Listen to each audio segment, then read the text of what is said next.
You know, there's been a big question since the start of Phase 4 of the MCU. What if Black Widow came out sooner?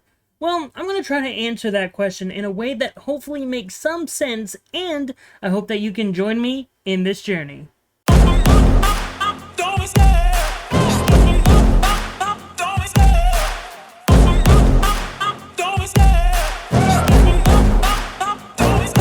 I love the chase and the hunt, and I set the pace when I'm running. I always take what I want and I always give it 100. Don't need a bank, no I'm funded. Play the game like it's nothing. I'm always thankful for something. Don't take for granted, stay humble. Now wake up!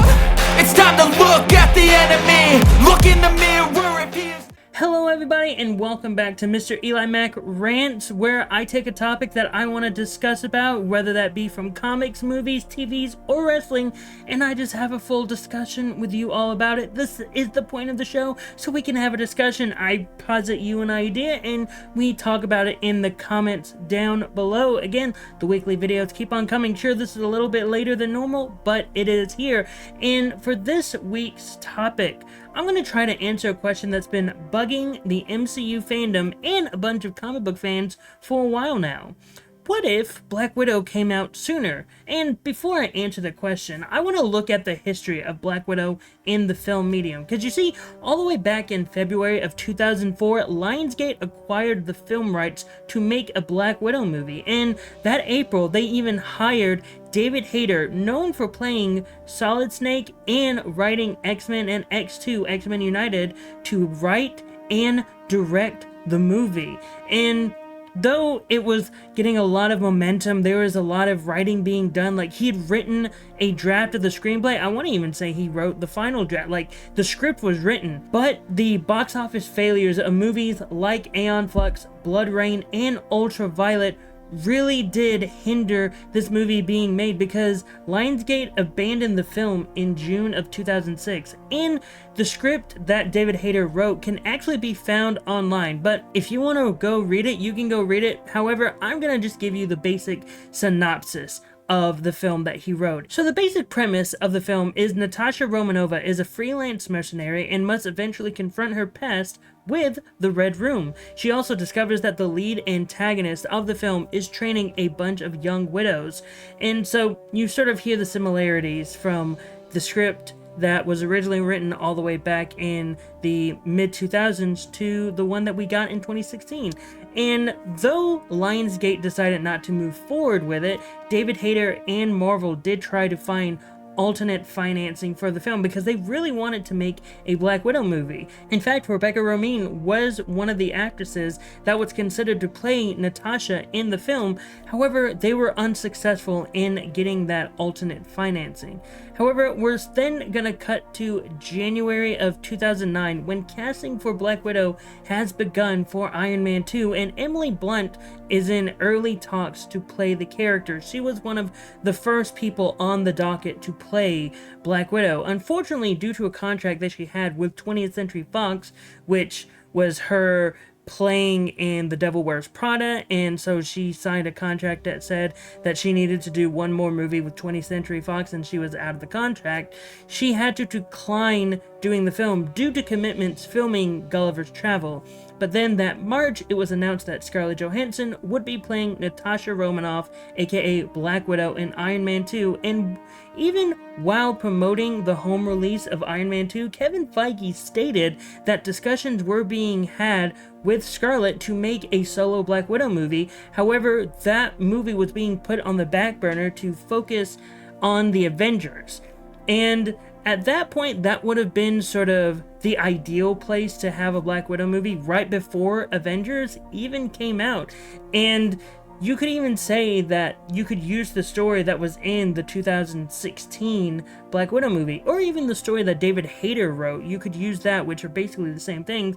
However, I think you couldn't really put that movie here because the movie very much shows that you really needed to know a lot more about Black Widow, because very much the 2016 Black Widow movie very much has on its shoulder all the weight that we have built with Natasha Romanoff. We deal with a lot of the experiences that she had to go through to get to the point where she was in that film. And if you were to sort of take that plot of that movie, and even the plot of the original David Hayter script, I feel like you would be missing a lot of that growth that we could have had. In fact, the movie that we got could have been used as a third film of a trilogy of Black Widow films.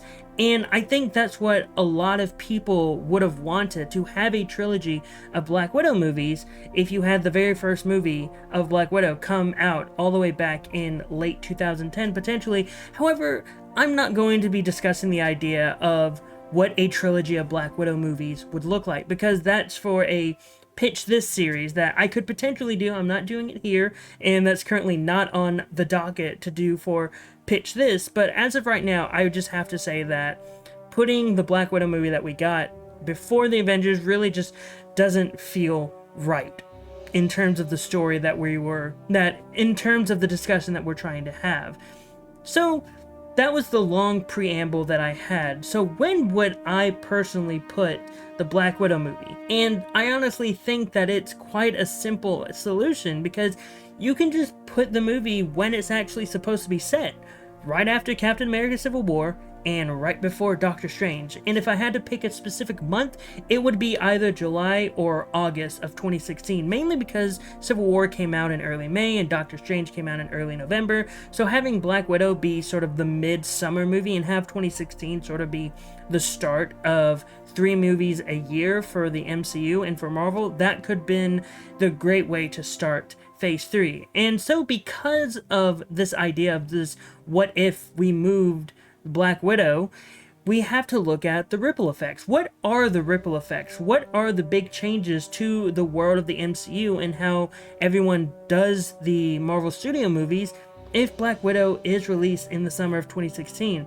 And honestly, in my opinion, you don't have to make that much changes. You can easily keep the same story of the film, because that's how you would do it. And at this point in 2016, we had gotten to the point where we know a lot more about Natasha. We know a lot about her character. We know a lot about her struggle with Budapest, and mentioned in the first Avengers movie, having a lot of more of her backstory being explored in Avengers Age of Ultron. We sort of have the basic premises that we needed to go into this film. And even Dreykov's daughter being mentioned in the first Avengers film, we very much have all the pieces already introduced.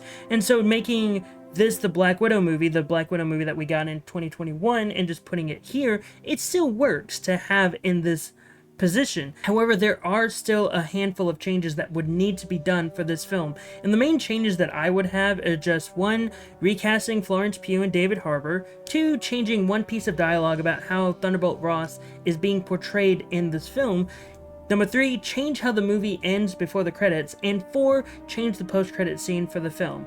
And those are really the 4 main changes that could easily be fixed to have this film work in 2016. We'll start with change number 1, recasting Florence Pugh and David Harbour. And those 2 things have been so far the hardest things for me to do. They both had amazing performances in the film, to the point where they both stole the movie for me. And it's legitimately hard for me not to see them in both of these roles. It's hard for me not to look at Florence Pugh and think of Yelena Belova, and it's hard for me not to look at David Harbour and not think of The Red Guardian.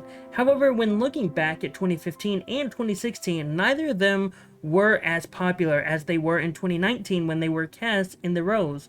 So, heading into 2016, Florence Pugh was appearing in her 3rd film ever, and David Harbour was appearing in both Suicide Squad and Stranger Things.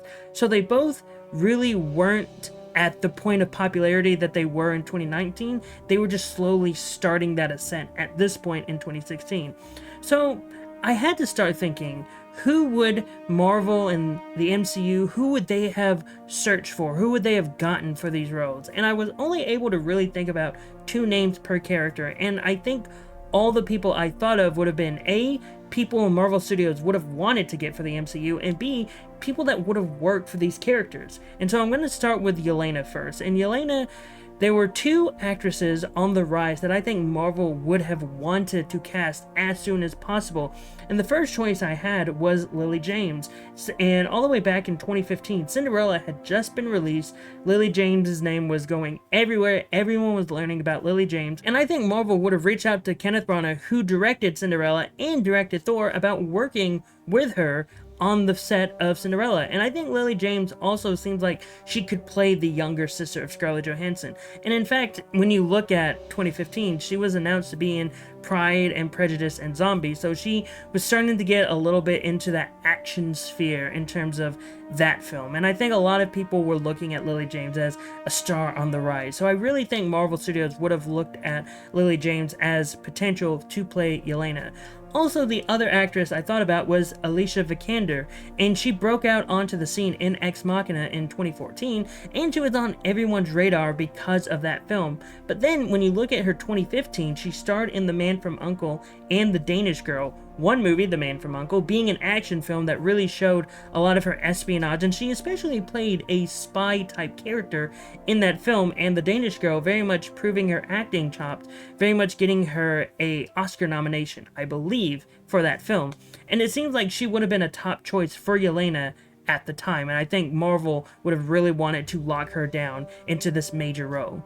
And so now looking over to Red Guardian, looking over to Alexei, there were only two names that I thought of that I believe would be fun to have as this character. And both of these actors would bring their own unique humor to the character, and they both would bring their own gravitas to the character as well. I was also trying to find actors that were around the same age as Rachel Weisz was when the filming would have been in production. That way it would work better as a team. And what's funny about both of these choices that I've picked is that they're both connected to Rachel Weisz in some way.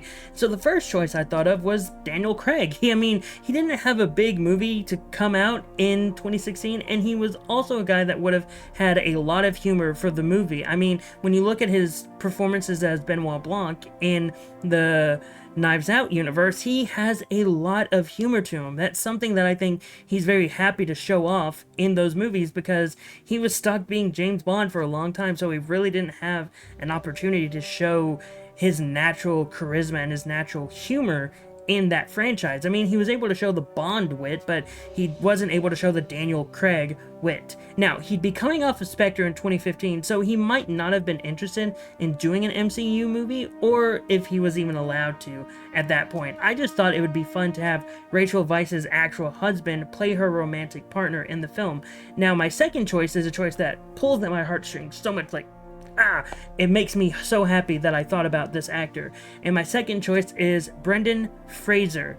And that was at a time when he wasn't really getting a lot of film work, and I think he'd be perfect for the role. I mean, he has natural chemistry with Rachel Weisz. Just looking at their performances in The Mummy and The Mummy Returns, it's so great to see them work together. Also, he has such a great wit about him. He's so funny whenever you allow him to play with a role and tell him to have fun with the role. Also, just Brendan Fraser is such a great actor. I mean, why wouldn't you want to have Brendan Fraser in your universe? I think it would be so cool to have Brendan Fraser to play the Red Guardian at that point if it would have come out around that time. And so that's the first major change I would have had. The next major change I would make to the film would be just to take out the line of Thunderbolt Ross having a triple bypass surgery. It made sense to have it when the movie initially came out. It was to make sense why Ross looked so different from Civil War to Black Widow, and it was also probably there to cover up William Hurt's actual health problems. And since the movie is being filmed in 2015, William Hurt hasn't gone through any major health problems, at least to the public he hasn't, so that line can easily be taken out. And it's just something that I just don't think William Hurt was really, like, his main health problems didn't really hit until, I want to say 2019. That was when his health problems really started hit him hard. So that line wouldn't really be necessary at this point in the universe and even in his real life. So this third change would be to bring back the deleted scene of the military people circling Natasha. You see it in the trailers of the military, like, sort of driving up, and you really see it also right before the movie cuts to black, and how the military is swarming in, all the widows are getting away. And so I would just have us finish that scene. The deleted scene is actually available on Disney Plus and even on the DVD, so you can see that deleted scene. And I just think it's just the military circling her and then taking her away, and also taking another character away. I'll explain more as I continue on with this thought. I just think this is a scene that would have adjusted the ending and before the pre-credits roll set up Natasha escaping again. It also included Taskmaster being taken away, so I think this would have been a nice setup for all the plans that they have for her in the future, particularly with the Thunderbolts about to come out. And also, this would have been a scene that takes place before the credits. It would cut to black the moment they notice that she's gone, and then it would be the title card again. And a few credits would roll, and then we'd have the mid-credit scene of the 2 weeks later scene of Natasha with the blonde hair flying off doing the prison break. That scene that's sort of the real, that ends the film before the credits, I would use that as the mid-credit scene instead of before the credits pop up. And so now the fourth and final change to the movie is that you would need a new post-credit scene. Do I have an idea of what to put here? No, I honestly don't. That's mainly because the next movie would be Doctor Strange, and I don't know if having a Doctor Strange post-credit scene would make sense to have here. Also, I don't know if I should continue to set up the Secret Avengers team or to set up another film like Homecoming or Black Panther or Thor, or Guardians, or etc, etc, etc. Again, this would be a change that would have to be made because of the post-credit scene in the actual Black Widow movie being set where Yelena goes to Natasha's grave in the cemetery, and you can't really do that post-credit scene, so you would need a new post-credit scene. And again, I don't know what to put in this place. My first thought is to just have a post-credit scene to set up Doctor Strange, whether that be Rhodey getting a phone call about a surgeon that can help with his spine, and that doctor just happens to be Doctor Strange. I don't know. Even if it's such a small setup like that, potentially that could be the thing. Or you just set up the Secret Avengers of just having the team all together and being like, alright, we're hiding now, thumbs up. So now that we've established those changes in the Black Widow movie, the ripple effect has officially begun. What would be the major changes to the wider MCU? Now, the main thing everyone may be asking right now is, well, would Yelena, Melina, and Red Guardian be in Infinity War and Endgame? I honestly don't see them appearing in those movies. And so I don't think that's a major change that would be in effect. In fact, that wouldn't change. They just wouldn't be in those movies. And so we can move on now to what would be the new first film of Phase 4. What would it be? And that was something I was thinking about for a long period of time, because if we just moved everything up in terms of the original timeline, the original movies that were going to be announced, the original movies that were announced in the original plan that was announced, Eternals would be the first movie. But I don't think having Eternals being the first movie would be a good idea. And then the next question, do we introduce a new solo hero with Shang-Chi? I also don't think that's a good idea either. I mean, it works when we are starting off a universe like Iron Man, it works, but I think in terms of Phase 4, I don't think introducing Shang-Chi as the new hero would make sense. I also don't think moving Far From Home to the start of Phase 4 makes sense either, because they were very much heavily stating, oh, Far From Home is the epilogue to the Infinity Saga, so that very much is the end of Phase 3. And so I was thinking about it, and I think what the phase was trying to do with having Black Widow as the first film was to slowly bring people into this new phase with something familiar whilst also introducing something new. So what in Phase 4 has something similar but also introduces something new? And the only answer I came up with was The Falcon and the Winter Soldier. And so, with Black Widow coming out in 2016, Phase 4 would have to adjust to this change, and I theorized that The Falcon and the Winter Soldier would no longer be a Disney Plus series anymore. I think it would have been the first film in Phase 4, and I know, you may be thinking I'm crazy, but there has been multiple fan edits, and there's been one fan edit that has sort of been the main one that I've been seeing that took the series of 6 episodes and turned it into a 2-hour and 22-minute film. And I think if you're able to do that, then just turn it into a movie. And plus, there were a lot of critiques for the show that think that it would have been better as a movie anyway. And I actually haven't sat down and watched it yet, but I'm just saying, that is, if someone was able to do that and still keep the main story and the main plot behind the show together into that movie, then I think it makes sense to make Falcon and the Winter Soldier into a movie. So for this hypothetical, I turned the Falcon and the Winter Soldier into a movie. Now, I would also have that little nugget at the end where we changed the title to The Falcon and the Winter Soldier to Captain America and the Winter Soldier. I'll just keep that little nugget because I really like that nugget at the end of the show. However, Marvel still wants to have a big new show for Disney+. And so to replace The Falcon and the Winter Soldier no longer being a series, I'm just turning Eternals into a series, because one of the main complaints people had with Eternals was people thought it should have been a series, a mini-series, instead of a movie. And so I theorized that I could just take that movie that was almost 3 hours, and make it into a 6-episode miniseries, because a lot of people wanted it to be a 6-episode miniseries. A lot of people really enjoy it. There are a lot of people who were both fans of it and criticized it, were very much like, this story is so dense that it makes more sense to turn it into a series than a movie, instead of vice versa, where a lot of people just say, oh, it makes more sense to turn this series into a movie instead. But this is a process of where movie into series, and I just think that's something that would work, and I theorize that would be a change that would be made, and that would ultimately lead to moving up the other movies and TV shows. And I know the original schedule didn't actually happen, and WandaVision and ultimately came out before Black Widow, but I just wanted to continue with the initial plan that Marvel had, where Black Widow was supposed to be the first release of this new saga of the MCU. And so that's answering the question, what if Black Widow came out sooner? And more specifically, what if Black Widow came out in 2016?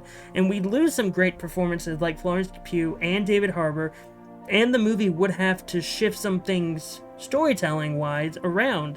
The Falcon and the Winter Soldier would be turned into a movie, and Eternals would be a series instead. But again, this is just my theory on what might have happened. What are your thoughts? What do you think would have happened if Black Widow came out sooner? When do you think Black Widow should have came out? And I'm talking about the movie that we got, not making a new movie and just having the setup to be like the end of the trilogy or something. Not creating an entire new movie for the Black Widow story. Like, it has to be this movie that we got. When do you think it should have been released? Whatever your thoughts, post them in the comments down below. Also, again, don't forget to hit the like button and subscribe to the channel. That way you can be up to date with all the videos I have here on the channel. Also, hit the notification bell. That way you can be notified whenever a new video like this comes your way. But until next time, I've been Mr. Eli Mac. You've been the audience, and I hope you all have a great rest of the day.